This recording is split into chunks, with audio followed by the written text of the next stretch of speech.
स्वागत है। आज हमारे साथ मौजूद है श्री राष्ट्रीय राजपूत करनी सेना के राष्ट्रीय अध्यक्ष सुखदेव सिंह गोगामेडी। उनसे हम कुछ विषयों पर चर्चा करेंगे। अभी हाल ही में चाइना ने हमारे देश में प्रवेश करके करीबन हमारे उसमें 21 सैनिकों से ऊपर सैनिक शहीद हो गए हैं। उस विषय पर हम उनसे चर्चा करेंगे। और सुशांत सिंह राजपूत ने हाल ही में सुसाइड किया है, उस विषय पर भी उनसे हम चर्चा करेंगे। सुखदेव जी, आपका हमारे चैनल में स्वागत है। जय भवानी, जय श्री राम। बहुत बहुत धन्यवाद जो आपने मुझे ये बोलने का मौका दिया यहाँ। सुखदेव जी, कल आपने पुतला दहन भी किया है चीन के राष्ट्रपति का। उसी दौरान आपकी पुलिस से मुठभेड़ भी हुई, हाथापाई भी हुई नॉर्मली, तो वो कैसे हुई थी आपके साथ? कल हम 22 गोदाम पे पुतला जलाने के लिए गए थे और हमारे पास पुतला था चीन के राष्ट्रपति का और फिल्म इंडस्ट्री के जो फिल्मी भांड हैं, जैसे करण जौहर हो गया, बंसाली हो गया, ये सलमान खान है, एक शाहिद नाडियावाड है। ऐसे लोग जो आईएसआई और दाऊद इब्राहिम की फंडिंग पे फिल्म इंडस्ट्री के ऊपर एक गैंग बना करके कब्जा कर रखा है, उनका हम पुतला जलाने के लिए गए थे। फिर वहां पुलिस आई, पुलिस वालों ने कहा कि हाँ, आप ये चीनी राष्ट्रपति है, चीन का, इसका पुतला नहीं जला सकते, इसके लिए परमिशन लेनी पड़ेगी। हमने कहा परमिशन सरकार ने दे रखी है। हमने कहा अधिकारी से, सरकार ने परमिशन दे रखी है। सरकार ने ये कह रखा है कि कोई भी शादी ब्याह होएगा उसके अंदर आप 50 लोग रह सकते हो। आप अंतिम संस्कार में भाग लेने के लिए जाओगे तो 20 लोग जा सकते हैं। हम पूरे, आप हर वीडियो में देख लेना, हम पूरे 20 लोग ही गए थे। हम 20 लाख लोग भी जा सकते थे वहां, पर सरकार का आदेश मानते हुए हम अंतिम संस्कार चीन के राष्ट्रपति का करने के लिए केवल 20 लोग गए थे। तो कहां उल्लंघन हो रहा था कानून का? उन्होंने कहा धारा 144 लगी हुई है। मैंने कहा बहुत बढ़िया, धारा 144 लगी हुई है, हम भी उसका सम्मान करते हैं, पर ये सिर्फ खाली करनी सेना के लिए लगी हुई है क्या धारा 144, या फिर पूरे राजस्थान में ये धारा 144 है? तो अधिकारी ने कहा ये पूरे राजस्थान में धारा 144 है। तो मैंने कहा बीजेपी के 80 विधायक और उनके एक दो पीएसीए और उनकी सुरक्षा के लिए आपके हजारों आदमी पुलिस के वहां होटल में रुके हुए हैं, एक ही होटल में, तो वहां 100 धारा 144 का उल्लंघन नहीं हो रहा क्या? इधर कांग्रेस के विधायक 120, 22, 23, 25 जो भी है वो एक होटल के अंदर है, उनकी रक्षा के लिए वहां 500 पुलिस वाले हैं। तो क्या वहां ये 144 धारा उसका उल्लंघन नहीं होता? या फिर ये होटल है, ये चीन के बाउंड्री में बने हुए हैं क्या? राजस्थान और भारत में नहीं है क्या ये होटल दोनों, जहां ये विधायकों को आप लोगों ने बंधक बना रखा है राज्यसभा में वोट लेने के लिए? तो क्या ये भारत से बाहर है, ये चीन की सीमा में आते हैं क्या? मैं कहना चाहता हूं, हम कानून का सम्मान करने वाले लोग हैं, शासन प्रशासन का सम्मान करने वाले लोग हैं। हमारे ब्लड है हमारा, वो राष्ट्रवादिता से भरा पड़ा है। हमारे पूर्वजों ने इस राष्ट्र के लिए क्या नहीं किया? इस राष्ट्र को बचाने के लिए, हिंदुस्तान को बचाने के लिए हमारे पूर्वजों ने कितना बड़ा बलिदान दिया है। हजारों गर्दनें कटवाई थी और लाखों काटी थी, वो ब्लड हमारे अंदर है। पर हम करें क्या? कितनी राष्ट्रवादिता निभाएं? अकेले हाथ से ताली नहीं बजती, दोनों हाथों से बजती है, और प्रशासन हमारा साथ और सहयोग नहीं दे तो ये गलत है ना।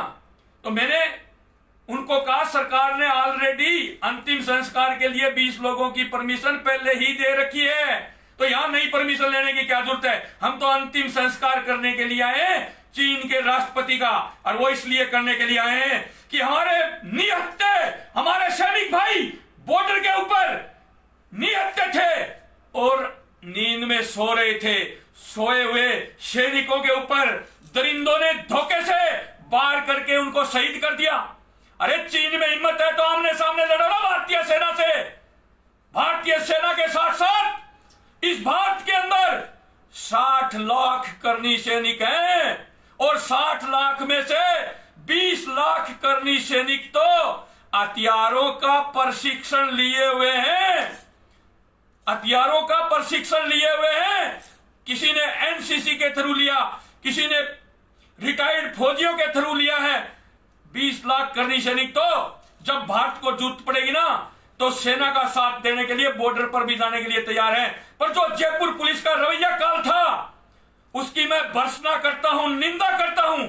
मुझे कल ये लग रहा था कि वो जयपुर पुलिस नहीं, चीन की पुलिस आई हुई है। आपने देखा झड़प भी हुई, धक्का मुक्की भी हुई, क्या नौबत थी। हम शांति प्रिय ढंग से अंतिम संस्कार चीन के राष्ट्रपति का करने के लिए गए थे तो करने देते ना, इसलिए ये कंट्रोवर्सी पैदा हुई थी। तो पुलिस को ऐसा लग रहा होगा कि यहाँ कहीं ना कहीं मुठभेड़ होगी या ऐसी कोई स्थिति उत्पन्न होगी, तब जाके आपको पुलिस ने रोका होगा। मुठभेड़ यहाँ कहाँ होगी? अरे यहाँ चीन वालों की हिम्मत है क्या जो भारत में आए? अरे चीन वालों की हिम्मत नहीं करनी सेना के सामने आए, चीन वालों की हिम्मत नहीं करनी सेना के सामने आए। यहाँ कौन सा चीन का आ रहा था, या कौन सा चीनी दूतावास बैठा था? दिल्ली में हम जलाने जाएंगे तब देखे ना चीनी दूतावास को। चीन का दूतावास है, उसको दिल्ली में भी घेरेंगे हम, हमारे कर्मी सैनिक। आज की मेरी कही हुई बात याद रखना। मैंने कल भी शासन को कहा था कि पुतला तो जलेगा, इस चौक पर नहीं तो अगले पे जलेगा, पक्का जलेगा। और हमने जलाया, आज तक चैनल ने भी चलाया, आप लोगों ने देखा है। तो कर्मी सेना जो कहती है वो करती है, और शासन प्रशासन जब विफल हो जाता है तो थोड़ा बहुत कानून भी हाथ में लेना पड़ता है। कल आपका सबसे बड़ा मुद्दा यही रहा कि भाई सभी लोग चीन के सामानों का बहिष्कार करें, तो आप जनता को क्या संदेश दोगे? हम जनता को यह संदेश देंगे कि ये जो चीनी कंपनियां हैं यहाँ, उनका बहिष्कार करो। जो चीन के आके लोग यहाँ ठेके लेते हैं, टेंडर डालते हैं, बड़ी बड़ी कंपनियां, उनका बहिष्कार करो। चीनी सामान का बहिष्कार करो। जो चीनी सामान बेचते हैं जिस दुकान के अंदर बैठ के दुकानदार, उन दुकानदारों का बहिष्कार करो। उन दुकानदारों के ताले लगवा दो, सामान लेने के लिए ही बच जाओ। क्या करोगे? और भारत सरकार से मैं कहना चाहता हूं कि जो आवश्यक वस्तुएं हैं, जैसे मोबाइल हो गया, नेट हो गया, अब तो आपने बड़े बड़े प्रशिक्षण करके बड़े बड़े रॉकेट भेज दिए अंतरिक्ष में, तो यहां 4G 5G 7G भारत में ही होना चाहिए। जैसे तेल रिफाइनरी यहां भारत के अंदर लग गई ना, फिर भी आज देख रहे हो आप तेल के दाम थोड़े बढ़ रहे हैं, दुख हो रहा है, क्योंकि किसानों का बिजाई का समय चल रहा है, इसलिए दुख हो रहा है। तो मैं ये कहता हूं चीनी सामान का पूर्ण रूप से बहिष्कार करें। हम जहां चीनी सामान बिकता है वहां शोरूमों में जाएंगे, पहले जाकर के और उनको एक एक गुलाब का फूल देंगे और उनसे हाथ जोड़ करके विनती करेंगे कि चीन का बहिष्कार करो, चीनी सामान का बहिष्कार करो। और फिर भी वो नहीं मानेंगे ना, तो नौबत आई तो उनका सामान भी सड़कों पर फेंक देंगे, उनका सामान भी सड़कों पर फेंक देंगे। जब चीन हमारे भाइयों को दरिंदगी कर रही है, उनको शहीद कर रही है, तो हाथ पे हाथ धर के करनी सेना भी नहीं बैठेगी। कान खोल करके सुन लो, हम तो अमित शाह जी से और राजनाथ सिंह जी से और इस देश के प्रधानमंत्री मोदी जी से मांग करते हैं कि आप लोगों को जब भी जरूरत पड़े करनी सेना की, तो 60 लाख करनी सैनिक हैं हम, और 40 साल से नीचे उम्र के हैं, उनमें से 20 लाख करनी सैनिक तो एकदम परिपूर्ण है। जहां आप कहोगे वहां बुलेट मारने के लिए तैयार है। आप कहोगे ना तो एनसीसी में काफी लड़के तो मेरे पास आज भी हैं, वो आरक्षण की मार के कारण पुलिस में, मिलिट्री में भर्ती नहीं हो पाए। ऐसे ऐसे एनसीसी का सर्टिफिकेट, 1 क्लास का सर्टिफिकेट लिए हुए मेरे पास है, मेरी करनी सेना में है। 2.5 इंच में, 1.5 इंच में, 2 इंच में ग्रुप बना देते हैं। तो आप समझ लो निशाने में कितने का एक्सपर्ट हैं। 20 लाख लोग तो, जब भारत सरकार चाहे, भारत का आर्मी चाहे, भारत की फौज चाहे, 20 लाख करनी सैनिक उनका कंधे से कंधा मिलाकर के साथ देने के लिए, लड़ने के लिए तैयार हैं। दुश्मन के दांत खट्टे करने के लिए तैयार है करनी सेना। आप हमारे चैनल के माध्यम से चीन के राष्ट्रपति को क्या संदेश देना चाहोगे? मैं आपके चैनल के माध्यम से चीन के राष्ट्रपति को यह संदेश देना चाहता हूं कि तूने जो दरिंदगी की है, तूने जो तीसरा वर्ल्ड वार एक जीवाणु के थ्रू करने की कोशिश की है। जो ये करते फिरते ना हम कोरोना बीमारी ये बीमारी नहीं, ये तीसरा वर्ल्ड वार है चीन की तरफ से। अरे हम तो इस कोरोना को हरा करके ये वर्ल्ड वार भी जीतेंगे। और चीन के राष्ट्रपति से कहना चाहता हूं कि सुबह सुबह उठ करके श्री राम का नाम लेकर के अगरबत्ती लगाया कर और देवताओं के सुप्रीमो शिव शंकर भगवान के शिवलिंग पर जल चढ़ाया कर। ये मेरी चीन के राष्ट्रपति जी को कहना है, अगर तेरे को जिंदा रहना तो। वरना कुंडली जिसकी कुंडली करनी सेना देख लेती है ना, करनी सेना की कुंडली तो हमारे अग्रे अग्रे ब्राह्मण वो देखते हैं, पर करनी सेना जिसकी कुंडली देख लेती है ना चीन के राष्ट्रपति जी, उसकी कुंडली में जो डेट लिख दी जाती है वो फिक्स होती है। और हम लोग वो लोग हैं जो पूरे पूरे दिन मां की आराधना करते हैं, मां भवानी की आराधना करते हैं, दुर्गा सरस्वती के पाठ करते हैं। हम इतना तो जानते हैं कि मां भवानी का आशीर्वाद करनी सेना के ऊपर रहता है ना। ये करनी मां का आशीर्वाद है जो 6 साल के अंदर 6 साल 6 महीने में पूरे भारत में आज करनी सेना छाई हुई है। भारत नहीं, भारत से बाहर भी अदर कंट्रियों में भी करनी सेना छाई हुई है। क्यों? क्योंकि मां भवानी का आशीर्वाद रहता है। और मां भवानी जिस दिन चाहेगी ना तो जो अवतार लेकर के वो चीन में जाएगी और चीनी राष्ट्रपति का खात्मा कर देगी। ये दिव्य शक्ति है ना, उनको साथ लेकर के हम चलते हैं। तो चीन के राष्ट्रपति से कहना चाहता हूं कि ये जो बॉर्डर पर हमारे सैनिक भाई हैं, तुम इनके साथ दरंदगी करवा रहे हो, इनको शहीद करवा रहे हो, तो हमारे सैनिक है ना वो भी हाथ पर हाथ धर के नहीं बैठे। काफी लोग कह देते हैं हमारे सैनिकों ने चूड़ियां नहीं पहन रखी। चूड़ियां हमारी जो छतरानियां ना वो चूड़ियां पहन के भी जो चीन के सैनिक है उनसे ज्यादा मादा रखती है। हमारी छतरानियां भी, इसलिए मैं ये शब्द नहीं यूज कर सकता कि हम भी चूड़ियां पहन के नहीं बैठे हैं। ये शब्द इसलिए नहीं यूज कर सकता क्योंकि भारतीय महिलाएं हैं वो कंधे से कंधा मिला करके चलती है हमारे साथ। और देख रहे हो आप सीआरपीएफ, बीएसएफ, पुलिस, हर जगह हमारी महिलाएं हमारी मूछें ऊंची रखती हैं। तो इसलिए मैं ये शब्द नहीं यूज कर सकता। इसलिए कहना चाहता हूं भारतीय सेना भी हाथ पर हाथ धर के नहीं बैठी है। अरे ये तो गंदी राजनीति हो रही है। नहीं तो पूरे जितने भी भारत के राजनीतिक दल है उनको एक जगह हो जाना चाहिए। अमेरिका तैयार है, जापान तैयार है, उधर इजराइल तैयार है, भारत तैयार है, घेर के मारो चीन को। अरे ताकत से टकराओगे ना तभी नाम होगा।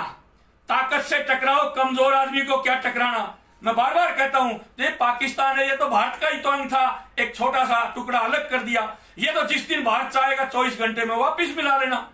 इसमें कोई ज्यादा जोर आने वाला बात नहीं है। पर आप लोग ये कान खोल करके सुन लो, चीन के राष्ट्रपति जी, हमने आपका पुतला जलाना शुरू कर दिया है। और ये देखो, चीन मुर्दाबाद, मुर्दाबाद, मुर्दाबाद। ये देखो, हम लोग जिस चीज को लेकर के चलते हैं उसको बीच में नहीं छोड़ते। तो मेरे देश के नौजवान साथियों, मैं मेरे करनी सैनिकों से आह्वान करना चाहता हूं, अगर युद्ध की घोषणा होती है तो तैयार रहना। केसरिया बांध करके हम जाएंगे बॉर्डर पर, हम साथ देंगे हमारी फौज का, हमारे भाइयों का। यही मेरा संदेश है चीन के राष्ट्रपति के लिए। श्री राष्ट्रीय राजपूत करनी सेना के राष्ट्रीय अध्यक्ष सुखदेव सिंह गोगामेडी ने चाइना को सीधा संदेश दिया है कि वो बिल्कुल भी ये चीज़ बर्दाश्त नहीं करेंगे। वो जिस तरीके से हमले कर रहे हैं इंडिया पे बार बार, तो वो सहन नहीं किए जाएंगे। वो अपने युवाओं साथियों को कह चुके हैं कि केसरिया पहन के तैयार रहे, कभी भी हम चाइना से युद्ध करने के लिए जाना पड़ सकता है। और भारत की सेना का संपूर्ण सहयोग देने के लिए इन्होंने युवाओं को संदेश दिया है और कहा है कि मेरे जो युवा सैनिक या मेरे युवा भाई हैं उनके साथ में सेना पर लड़ने के लिए, सेना के साथ सीमा पर लड़ने के लिए तैयार हूँ। और हर कोशिश मेरी मदद होगी मैं सेना के लिए करूँगा। सुखदेव जी, फिलहाल अभी सुशांत सिंह राजपूत ने अभी आत्महत्या कर ली है, उसकी भी आपने कल सीबीआई मांग की है, तो वो किस प्रकार से आप? सुशांत सिंह राजपूत हमारा भाई था और हिंदी भाषी क्षेत्र से गया हुआ एक फिल्म अभिनेता था। जो वहां की जो गैंग है दाऊद इब्राहिम आईएसआई की, जो मुंबई में बैठ करके मनमर्जी करती है, हिंदी भाषी क्षेत्र से जितने भी अभिनेता अभिनेत्री वहां जाते हैं उनको कुचलने का काम किया जाता है। मैंने कल भी यही कहा था आज तक चैनल पे कि और भी कोई सुशांत भाई ने सुसाइड किया है, ये सुसाइड नहीं, ये हत्या है। और इस हत्या के पीछे ये मुंबई की गैंग है जो फिल्म इंडस्ट्री के ऊपर कब्जा जमा रखा है। दाऊद इब्राहिम और आईएसआई की फंडिंग से ये काम चलता है। मैंने सरकार से पहले भी आग्रह किया था इसकी जांच होनी चाहिए और अब करनी सेना ने ये काम हाथ में ले लिया है और करनी सेना हाथ में लेकर के हमारी फर्स्ट प्रायोरिटी से पहली मांग है, ये देख लो, सुशांत सिंह राजपूत की आत्महत्या प्रकरण की सीबीआई जांच हो। सीबीआई जांच से नीचे कोई जांच नहीं, क्योंकि महाराष्ट्र सरकार पर हमें पूर्ण रूप से विश्वास नहीं है। क्योंकि अगर महाराष्ट्र सरकार चाहती तो ये दाऊद इब्राहिम और आईएसआई के गुर्गे फिल्म इंडस्ट्री पे कब्जा करके एक गुट बना करके नहीं रहते। गुट पाड़ना हमें आता है, गुट पाड़ना हमें आता है। ये सलमान खान बिग बॉस के अंदर दक्षिण देशों की अश्लीलता भारत में परोस रहा था। हमने करनी सैनिक भेज के इसके घर में घुसोए ना, हम कहते ना हम घर में घुस के मारेंगे। सलमान खान के घर 18 करनी सैनिक घुसे थे ना, मुकदमा भी बना, जमानत भी हो गई। 500 पुलिस वाले लगा दिए सरकार ने इन सलमान खान की रक्षा के लिए। क्यों, किस लिए, किस खुशी में? मैं ये कहना चाहता हूं, इसलिए महाराष्ट्र सरकार पर हमें कतई विश्वास नहीं है। सीबीआई जांच से नीचे कोई जांच नहीं, जांच सीबीआई करेगी। अगर शासन प्रशासन इसका खुलासा कर देता है और जो इस दरिंदे जो आत्महत्या पर ये सुशांत सिंह ने की है इसके लिए प्रेरित किया है उनको सजा सरकार दे देती है तो ठीक है, हम शासन प्रशासन पर विश्वास रखने वाले लोग हैं। नहीं तो फिर कानून हाथ में लेना हमें आता है। सुशांत सिंह जी ने जो आत्महत्या करी, तो आपको लगता है किसी का इसमें हाथ है?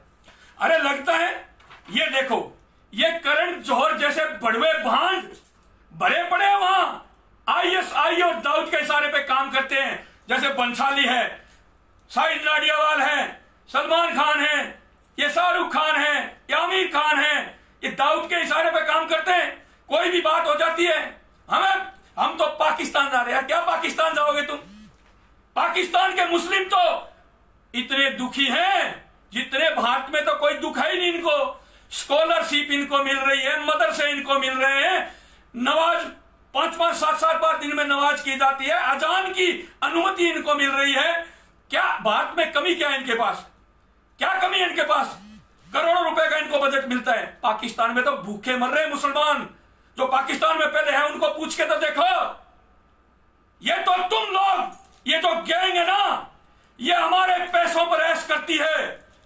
अरे हम भारत के लोग इनको अरबों रुपये, इस फिल्म ने तो 1600 करोड़ का काम किया है, इस फिल्म ने तो 1000 करोड़ का काम किया है, इस फिल्म ने तो 200 करोड़ का काम किया है। ये पैसे कहां से आते हैं? हम देखने के लिए जाते हैं सिनेमा हॉलों में, तभी तो ये पैसे आते हैं। मैंने कल बहिष्कार कर दिया है, मेरे 60 लाख कर्मी सैनिकों को बोल दिया और भारत के युवाओं को बोल दिया कि इन भड़ुओं की फिल्म, इन भांडों की फिल्म लगती है, कोई भी देखने के लिए नहीं जाएगा, कोई भी देखने के लिए नहीं जाएगा। देखते हैं ये गैंग कैसे नहीं टूटेगी। उनका मैं बड़ा भाई हूं, काफी लोग मेरे संगठन में हैं, मेरे छोटे भाई, काफी मेरे बुजुर्ग हैं, उनका बेटा हूं मैं। और मैं जो आह्वान करता हूं ना, वो आह्वान कोई हवा में नहीं होता, उस पर अमल होता है। पूरे भारत के युवाओं का अमल करते हैं, उस पर सोचते हैं कि हमारे भाई सुखदेव सिंह गोगामेडी ने जो कह दिया वो करता है। आपने देखा होगा अरे हिम्मत हम हारने वाले लोगों में से नहीं है। कश्मीर के लाल चौक पर तिरंगा फहराने की बात आई ना, हमने फहरा करके दिखाया था। तो ये फिल्म इंडस्ट्री है, इसकी गुटबाजी है ना, ये जो चंडाल चौकड़ी है इनकी, जो एक गैंग है, इसको भी हम ही पाड़ेंगे। ये करनी से ना इस गैंग को काम नहीं करने देगी मुंबई में। ये आज की कही हुई मेरी बात याद रख लेना। और इनकी फिल्में नहीं देखेंगे हम, बहिष्कार करेंगे। कोई जबरदस्ती ले जा करके पकड़ के बिठा करके हमें दिखा देगा क्या? देखते हैं कितने दाऊद इब्राहिम इसकी मदद करता है, देखते हैं कितनी ISI इसकी मदद करती है। अरे मैं कहता हूं फिल्म इंडस्ट्री की गैंग को कि तुम्हारे दाऊद में दम है। मेरे पास पासपोर्ट तो मेरा सरकार ने जब्त कर रखा है, पर अगर तुम्हारे दाऊद में दम है तो एक टाइम रखो और एक जंगल में दाऊद को और मुझे दोनों को छोड़ दो और एक एक राइफल दे देना। दाऊद को 100 राउंड दे देना, मुझे खाली 10 राउंड दे देना। फिर देखते हैं जो शेर होगा वो जंगल पर राज करेगा, जंगल से बाहर हो जाएगा। ऐसे ही एक बकरी को किसी और से बम विस्फोट करवा दिए, दाऊद दाऊद दाऊद, अंडरवर्ल्ड अंडरवर्ल्ड। क्या दाऊद, क्या है दाऊद? इन हाथों से, खुद के हाथों से लगा करके टेक करके चेपे जाते हैं ना, वो होते हैं असली मर्डर। किसी को एक बम बना के दे दिया, वहां धमाका करा दिया, वहां करा दिया, किसी को लाख में खरीद लिया, किसी को 2 लाख में खरीद लिया। अरे अंडरवर्ल्ड के लोगों सुन लो, सुखदेव सिंह गोगामेडी जो कहता वो करता है। और तुम्हारी मां ने तुम्हें दूध पिलाया है तो चैलेंज मेरा स्वीकार करो और मुझे कहां आना है वो बताओ। छठी का दूध याद नहीं दिला दूं तो रजपूती खून नहीं, एक छतरानी की कोख से जन्म लिया हुआ क्षत्रिय नहीं। बड़ुआ कोई दुबई में बैठा है, कोई चीन में बैठा है, कोई कहीं बैठा है, वहां से बैठ के मेल करते हो, धमकियां देते हो। अरे हम तो रोडों पर रहते हैं, रोडों पर। बॉलीवुड को खुली चेतावनी है मेरी, सुधार कर लो। अगर हिंदी भाषी प्रदेशों से हमारे भाई फिल्म अभिनेत्री, फिल्म अभिनेता अगर जाते हैं और अगर उनको फिल्म देने में कंजूसी की तो टांगे तोड़ देंगे। इस बात को ध्यान रखना। अंडरवर्ल्ड कुछ नहीं, अंडरवर्ल्ड मसल के रख देंगे, अंडरवर्ल्ड को मसल के रख देंगे, अंडरवर्ल्ड को। ये लोग ही करते हैं ना अंडरवर्ल्ड का काम, मसल के रख देंगे, मसल के रख देंगे। अगर एक भी किसी भाई बहन के साथ ज्यादती हुई तो सुखदेव सिंह गोगामेडी ने सीधा अंडरवर्ल्ड के सभी डॉनों को कह दिया है कि वो सभी से लड़ने को तैयार है। अगर कोई भी भाई बहन फिल्म इंडस्ट्री में आगे जाता है और उनको रोकने की कोशिश की गई तो सीधी चेतावनी है कि उनके सीधे पांव काटे जाएंगे, उनको बिल्कुल भी बख्शा नहीं जाएगा। और ये भी तक कह दिया है कि कोई भी फिल्म इंडस्ट्री का अभिनेता कितना ही बड़ा हो, उसके बाद में भी वो किसी का शोषण करता है तो ये बिल्कुल भी करनी सेना द्वारा बर्दाश्त नहीं किया जाएगा। मैं हीरा चौधरी, कैमरामैन मुकेश के साथ। जय भवानी, जय राजपुताना, वंदे गो मातरम।